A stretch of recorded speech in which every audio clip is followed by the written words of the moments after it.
it's really hard to summarize French culture because there's so many rich aspects of it. It has had centuries, or really millennia, to develop a culinary, linguistic, architectural, artistic, political, religious culture that it's hard to kind of summarize it and say this is how the French people are, because all of those aspects are so richly developed and so beautiful that it's hard to kind of summarize them all.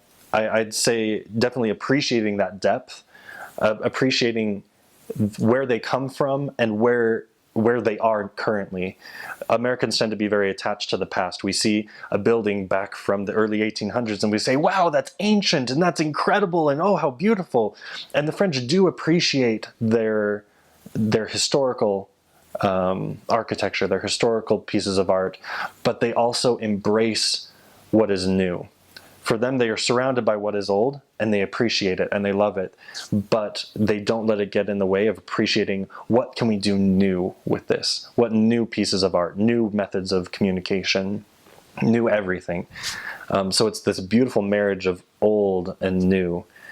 And I do agree that understanding their culture really does help us connect with them and learning to appreciate it in a way that maybe we aren't used to appreciating culture. For instance, for their religious history, France has had a very abusive history with religion, where people with religious power took advantage of the people. And I don't want to say anything bad about any particular religion, because I do believe that the majority of people working in a religion were doing good. When you see those beautiful cathedrals, when you see those small village chapels, don't think of them as a religion that's wrong, because there is so much that is right in those churches as well. There's so much that is good. When you walk in, think that no matter what the circumstances were compelling the people to build those beautiful edifices, to recognize as well that they did it generally out of a loyalty to God, that they did the best they could, and really the best they could was incredible, to build structures where they could worship, where they could let God into their lives. There's so much symbolism in the cathedrals. It's incredible. And yet despite all of these good efforts from so many wonderful people, Catholic or Protestant or other,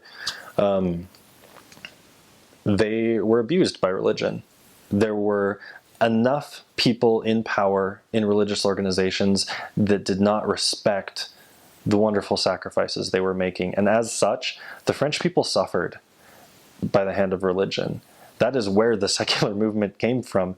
The several French revolutions that have happened since the big French Revolution have really attested to France's desire to no longer be abused, to no longer be manipulated by religion.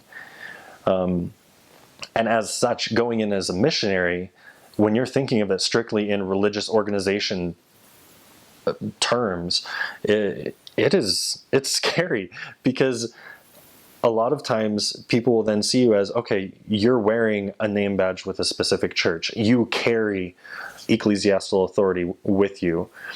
As such, I don't want to be abused by you. I don't want to be manipulated by you.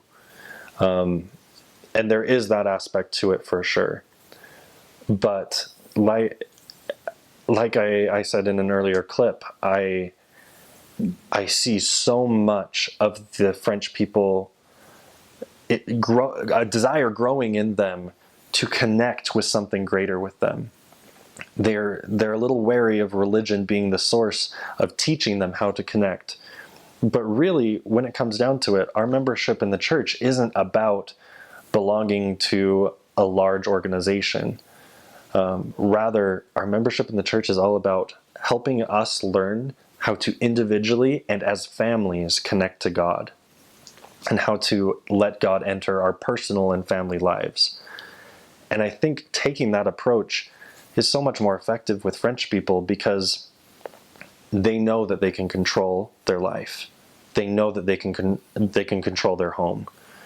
And when you just allow them to say, here are some principles, try applying them, see if they work, it's so much more effective than trying to exert any authority or even loyalty to a church.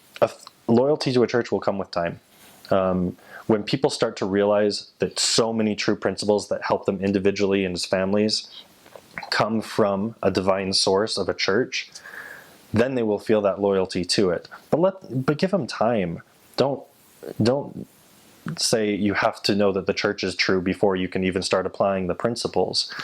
Let them apply the principles. So one last thing I think of that maybe is a difference between French and American culture to keep in mind is the difference of freedom of religion. In the United States, freedom of religion is the freedom to practice your religion, the freedom to not let someone else dictate how to act in your religion. In France, because of their bad history of religious abuse, freedom of religion is more freedom from religion. It is freedom from letting a religion control you, freedom from a religion dictating you or influencing you.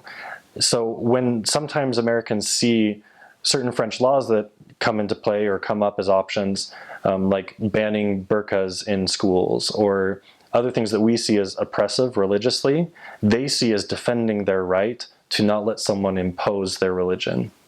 And it's a very different mentality. It's one that that Americans do have a hard time accepting, and not even that you have to accept it as your own belief, but the idea that they are approaching religion from a different point of view. And it's something to just keep in mind that helps you understand why people react to you as a missionary the way they do.